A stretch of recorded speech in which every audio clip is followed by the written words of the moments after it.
Generally अगर जून के examination जो फोर्थ कमिंग आने वाले हैं उसके लिए आपको मार्च और अप्रैल के मंथ में असाइनमेंट जमा करने होंगे।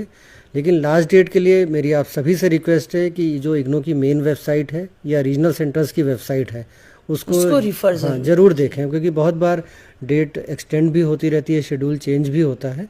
सो we request you to kindly visit IGNOU main website as well as the regional center website for latest information about all such dates. Not only regarding dates, also method of way of submission, ki means of submission, ki how they can submit their assignment directly in their study center, offline or online. And और there are some programs जिसमें लो enrollment figure है, तो regional center भी assignment ले रहे हैं, receive कर रहे हैं. So in that case, student has to be alert and they have to check regularly access their concerned regional centers website. एक चीज़ और असाइनमेंट के पॉइंट में हम लोग ऐड करना चाहेंगे कि जो एक इग्नू की वेबसाइट में असाइनमेंट ट्रांसमिशन स्टेटस है, जब आप लोग अपना रजिस्ट्रेशन डिटेल्स में जाते हैं तो वहाँ पर स्टेटस दिखाई पड़ता है कि असाइनमेंट के मतलब मार्क्स जो हैं वो रीजनल सेंटर से या ग्रेड हैं रीजनल सेंटर से में है। हाँ, क्या स्टूडेंट इवैल्यूएशन डिवीजन को for updation in your grade card transmit हुए हैं और कब हुए हैं। तो बहुत बार क्या होता है, हम लोग थोड़ा सा इसको अदर वे समझने लगते हैं एज ए स्टूडेंट कि हमने असाइनमेंट जमा कर दिया लेकिन वहाँ पर स्टेटस नहीं दिख रहा। तो उस केस में जो वो पर्टिकुलर स्टेटस है वो तभी अपडेट होता है।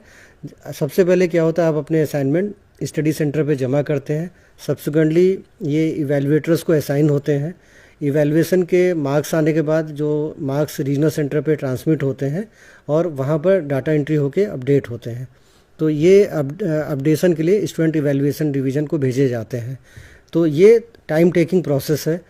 तो ऐसा नहीं है कि जिस दिन आपने जमा करे उसी के एक दिन के बाद वो स्टेटस अपडेट हो जाएगा। तो इसमें आपको वेट करना, जब इवैल्यूएट होके स्टडी सेंटर से रीजनल सेंटर पे आएंगे तब वहाँ पर स्टेटस दिखना शुरू होता है। जी ये इस एक्चुअली क्या होता है कि स्टूडेंट्स बोलते हैं कि हमारा असाइनमेंट मार्क्स क्यों अपडेट नहीं हुआ। पहले लर्नर सपोर्ट सेंटर्स के एंड पे वो इवैल्यूएट होके उसका अवार्ड जो है रीजनल सेंटर में फॉरवर्ड किया जाता है और रीजनल सेंटर अपने जो अवार्ड लिस्ट को यहाँ पे हेडक्वार्टर में स्टूडेंट इवैल्यूएशन डिवीजन में वो लोग भेजते हैं थ्रू एक performer, prescribed performer, and after that it has to be uploaded in their respective mark grade card. So इसमें थोड़ा सा डिले होता है स्टूडेंट्स को लिए, बट कई बार अगर मोर देन 6 मंथ या 1 ईयर तक कभी अगर डिले हो जाता है, in such cases student first they have to approach to their concern learner support centre and to regional centre. Broadly देखिए, जो भी अगर आपने 30 नवंबर तक असाइनमेंट सबमिट करा है तो ये फरवरी या मार्च तक अपडेट हो जाने चाहिए। इन केस अगर ग्रेड कार्ड में या ट्रांसमिशन स्टेटस में आपके मार्क्स रिफ्लेक्ट नहीं होते हैं, so we request you to kindly approach your study centre and regional centre for submitting your grievances और कंसर्न, जिससे कि टाइमली ये चीज़ें एड्रेस हो पाएँ। क्योंकि ये बहुत जो असाइनमेंट है वो इम्पॉर्टेंट कंपोनेंट है, इसेंशियल कंपोनेंट है।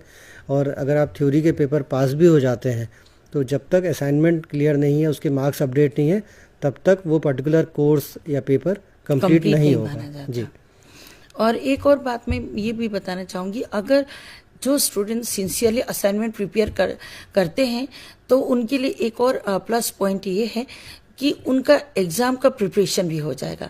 क्योंकि हमने अभी बात की प्रीवियस ईयर की क्वेश्चन को देखकर भी student they can have a fair enough idea about the nature of the question.